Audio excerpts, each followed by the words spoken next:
There we go. Good morning, good evening, good afternoon, lovely people. This is Marie Alessi with yet another grief interview, Up Spiral grief interview with Lucas Pearce.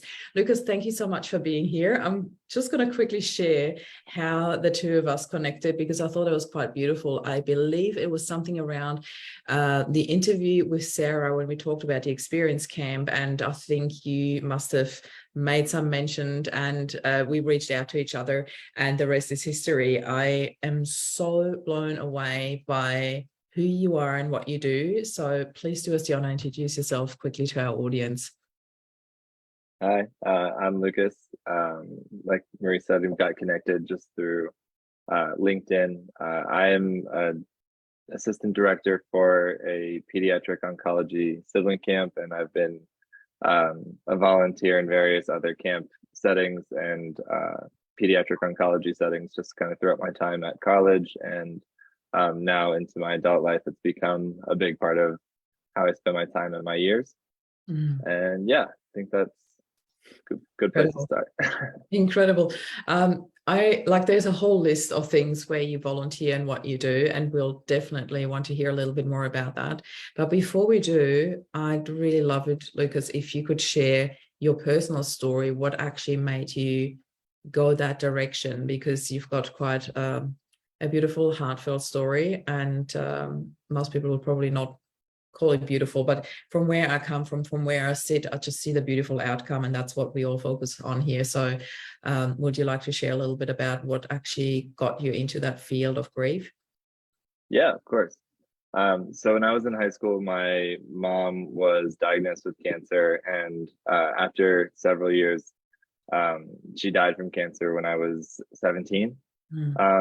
So kind of really didn't really know what to do with that. I didn't have any desire to be a doctor, but I knew that I wanted to help in some capacity. And after a couple of years of like figuring out what that looked like and seeing where I could involve myself, I got really involved with an organization where I went to school at Penn State called THON, which is the world's largest student-run philanthropy. And from there, found out like the levels of engagement that I could be involved in, and it really allowed me to use my strengths, which are my people skills, my listening skills. I'm also just like have a hard time sitting still, so I was able to involve myself in a lot of places, and yeah, just ultimately led me to where I am now. Everything kind of trickled from THON to these grief camps and other oncology camps that I'm a part of now. Yeah. I want to step back though, because the one thing that really puzzled me when we started chatting, and when I had a look at who you are and what you do, is I'm just so blown away how you can go from being 17 and losing your mom to doing that, volunteering, because I know just from my own personal experience, when you haven't healed to a certain extent, it really means that you're constantly confronting yourself with a lot of triggers. So can we share a little bit about that? How did you actually go from between that space of losing your mom to then volunteering? Because there, from my perspective, has to be a whole lot of healing in between for you to even be able to volunteer. Is that also your experience, or how did you experience that? You have one sister, right? What was that? You have one sister, is that right? Yeah, one sister. How Yeah, old was your sister when your mom died? 6 years older than me, so she was about 23. Yeah. So for me, the like time between my mom's death and then getting involved was a few years. I think with a lot of folks who experience grief, even kind of before the death happens, grieving the loss of normalcy, grieving the loss of whatever that home situation looks like when you have somebody in your life kind of battling cancer, it really just shakes everything up, and the dust just settles where it does. So for me, when I was in high school and kind of shortly thereafter, when my mom, like immediately after my mom's death, I just wanted things to be normal. I just wanted to be a high schooler. I wanted to continue to play the sports I was involved in. I wanted to go do the things with my friends, and I didn't want to feel other, and I didn't I grew up in a small town. People knew that my mom was sick, and it felt like everywhere I went, there it was. Yeah. So I had a lot of exposure to it. I'm really grateful for the friends that I had at that time. We were just able to go and do what we were going to do regardless. And if it came up, they were always there to support me, but it was never something that they pried about or they made me feel any kind of other in that space. And I attribute a lot of my ability to move forward in a healthy manner to that friend group, and obviously to my family members who were also there as well. But yeah, and then once I got into college, it was, seeing those kids be impacted by cancer. And then later, as I got more involved, like being able to recognize what the families were going through as well, and being able to really lean into, I think a lot of times when you're younger, trauma or hardship feels very isolating, feels very separating. And what kind of like a light bulb moment for me, which really like pushed me forward to want to continue to get involved in spaces and to like proactively try to find places where I could be involved, is the realization that like it's kind of the opposite. Everybody has trauma, everybody has baggage. To steal a quote, everybody's fighting a battle that you don't know anything about. So I think for me, it was kind of that it's like the one thing that really unites us is the fact that we all are living our own lives, and we all have really hard things that we deal with in private. And I wanted to continue to find spaces where I could help folks that were going through that, and using my experience with the grief of my mom dying, or just like the experience of going and sitting with someone in the hospital while they get chemo, or any of the other 100 things that kind of fall in between those lines. And I've found a lot of comfort in feeling useful in those spaces. And I think now it's been like over 10 years since my involvement in that kind of started, and having more of like an adult lens, it's nice to look back, and I think I'd processed my grief through that as well, being able to go and it felt like I was paying it forward, because I had a lot of people who did a lot of good for me and stepped up for me. So to be able to step into some shoes or some roles for other folks going through similar things felt very cathartic to me. Yeah, I can so very much relate to that. It's such a beautiful thing when you can give back. And also I love that you said that too, it also helped you with the healing, because that is something that I experienced quite strongly when I realized that I was handling my grief very differently, and I realized I had something that was so much bigger than me. And just a book, I started Loving Love After Loss, and I could have never imagined how much healing it would also bring back to me, to my family. I was there to share and basically to share with people how I went through and how I had a positive spin on grief, and that there is different ways to dealing with grief.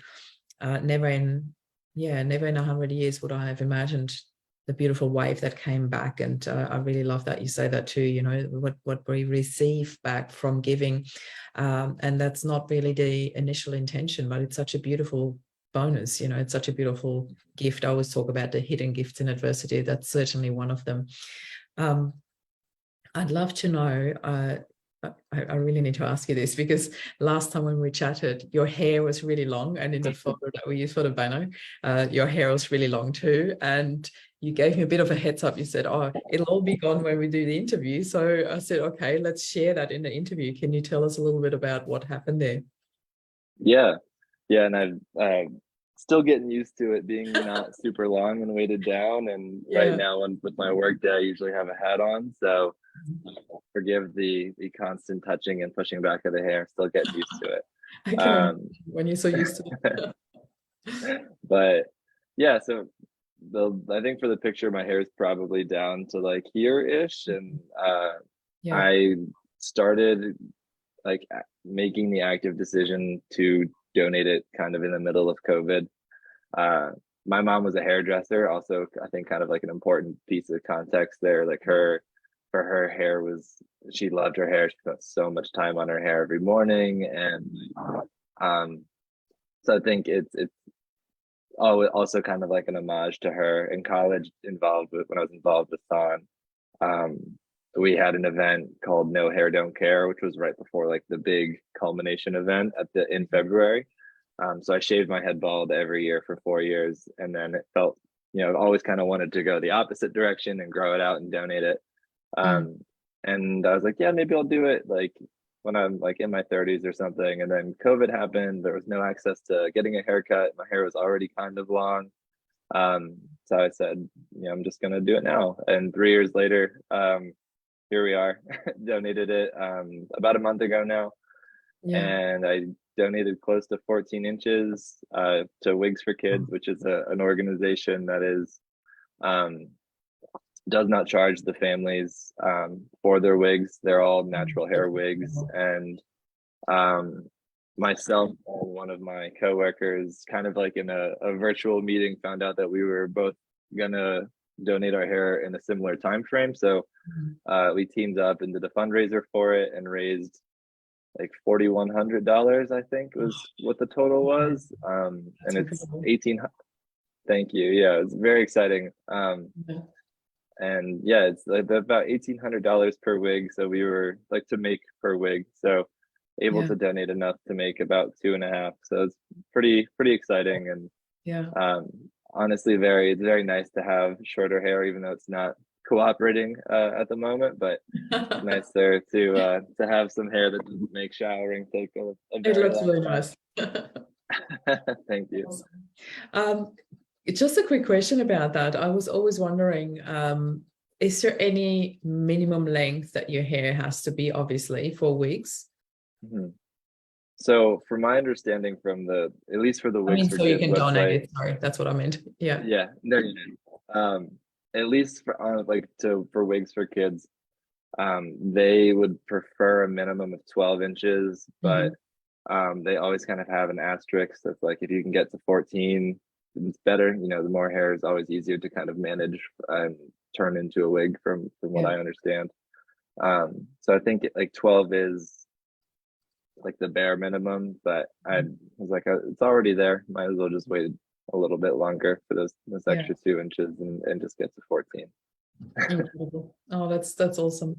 I really love that you do that. It makes so like it is really such a beautiful feeling when you're able to do something like that, because there's really countless videos of kids, when they had to go through chemotherapy, lost their hair, and then put the wig on. I literally just saw one the other day, and it really touched me just to see the smile on that little girl's face when she put her wig on for the first time and she had hair again. It's incredible what you give to them. It is so much more than hair. It's this whole self-confidence, but also just being or feeling normal again, like nothing happened and you belonged. And I believe this is really something that you refer to as well, after your mom died, just that feeling of, I just want to be normal. I just want to live a normal life, because you go through so much trauma and such emotional turmoil that I can very much relate to that. I felt it very, very strongly after my dad passed. And I just wanted to, live a normal life. I wanted to go out. I wanted to have fun. I just wanted my friends to treat me normal, and they all didn't know how to deal with me. So you're very, very blessed that your friends just gave you what you needed. This is really beautiful, because not everybody knows how to deal with a situation like that. Lucas, if you don't mind, I'd love to hear a little bit more about the organizations that you have and are volunteering for, because I really would love to use this platform to raise a bit more awareness about the different organizations that are out there. Would you like to give a little bit of a shout out to some of them, all of them? I don't know how much time we will need, but just, maybe go through some that really impress you and share a little bit about what they do, if that's okay with you. Yeah, of course. So I already talked about Penn State's dance marathon, more publicly known as just THON. That was where it all started for me, and then met some families and kids there, and found out that they, a lot of the families that benefit from the money raised for THON went to a camp that was close by called Camp Can, and that was like my first bridge into the camp space. And you know, fast forward now, I think it's like about 8 years since I first went, and now I'm an assistant director of our sibling camp week. And pre-COVID, historically, there's 2 weeks for patient camp and then 1 week for sibling camp throughout the summer. And that takes place in central Pennsylvania, just kind of outside of Hershey Park. And it's, you know, for children 8 to 17 who are experiencing cancer, or have had it or have experienced cancer, and their sibling. And then some other camps in that vein that I've been involved with recently that I through COVID and through some folks that I've made connections with just in the camp space over the years. Camp Kids Are Kids Chicago and Camp H-Town. So Kids Are Kids Chicago is obviously in Chicago, and H-Town is based in Houston. And those are the same demographic as Camp Can, 8 to 17 siblings, and then also the kids who are experiencing cancer. Grief related or cancer related, or what? So what those background?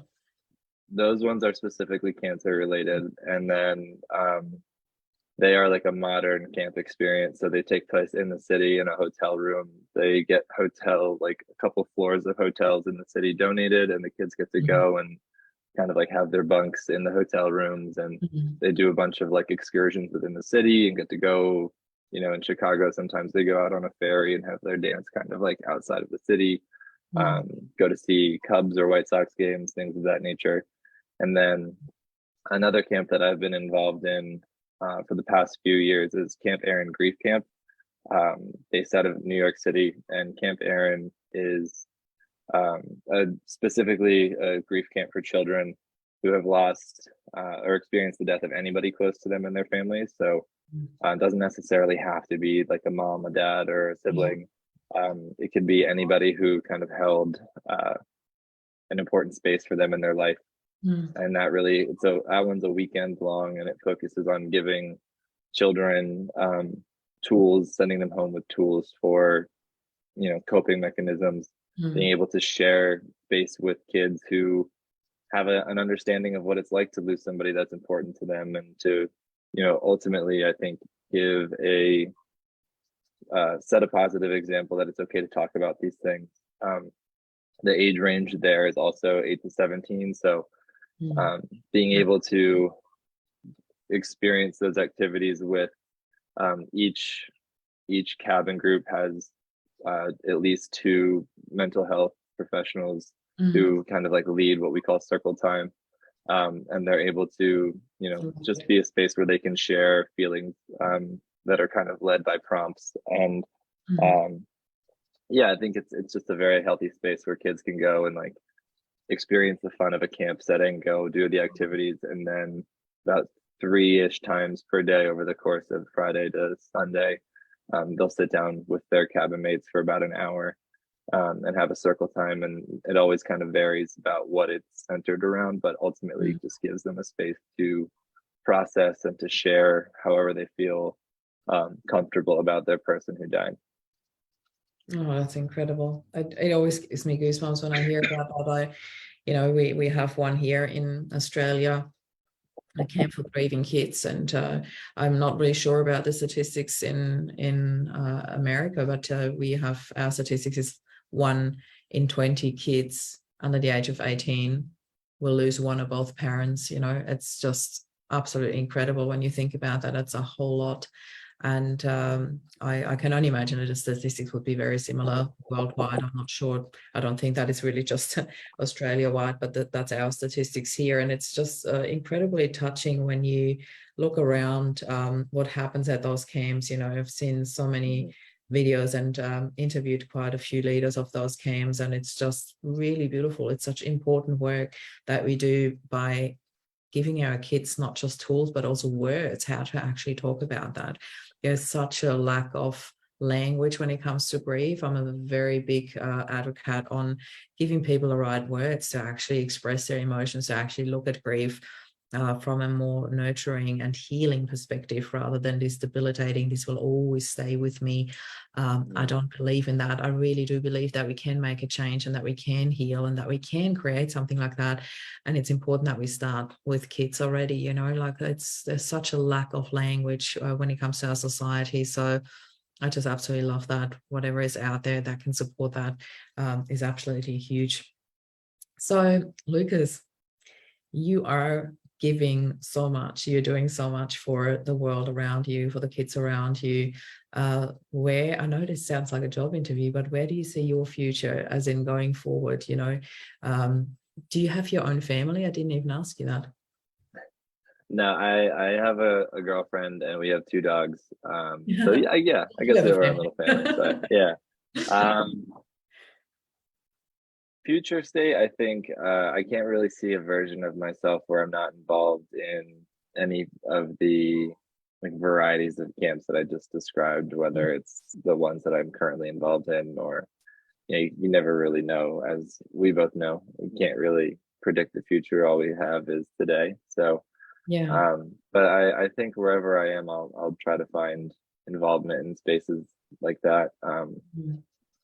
To steal a quote from one of our counselors, who's also the director of Camp THON and Kids Are Kids Chicago, is I like myself best when I'm at camp. I feel like that's the best version of myself. And I think going to those spaces and immersing myself in those spaces allows me to bring that side of myself out into the rest of my day-to-day, into my job, into my life, into my relationships. And for me, it's a really healthy part of my life, and it's something that I don't think I can ever see myself not doing. I'm currently a coach for a company called Guild Education, and I'm really enjoying that as well. So I think the two of them go really hand in hand together with just being present and listening and offering not advice, but asking questions around what you're hearing. I am very much a people person. I get all of my energy from being able to go and meet new people, interact with people. So I think wherever and whatever the future has in store, I think I'll always be involved in some form of people work, and hopefully just continued involvement in volunteering, or if the opportunity presents itself, running a camp someday would be awesome. Oh wow, yeah, I'm absolutely blown away by what you give and what you do. One of my biggest things is, like, we always do these interviews live and we live stream them into our group, Loving Life After Loss, but we also then share them outside of the group. So for anyone watching this outside of the group, you know, if you're watching this on YouTube, please hit the subscribe button, notification, and let us know what was the most important takeaway for you, because this is what we really strive on. This is what helps us deliver more and more content that is important to you. So I'd really love to hear from anyone posting in the comments below what was your most important takeaway. If you have any questions for Lucas, please don't be shy, post them. I'm sure that Lucas will be happy to answer them. I'm happy to forward them to you as well.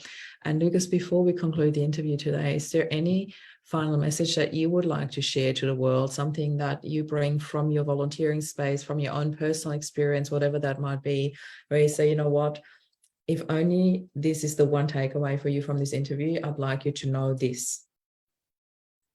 No pressure. That's a lot. I'm putting you on the spot. Say no pressure. That's got a lot of pressure. I think a takeaway has kind of been like a guiding light for me over the years, is a combination of two like quotes or sentiments that seem to have found me at like inflection points in my life.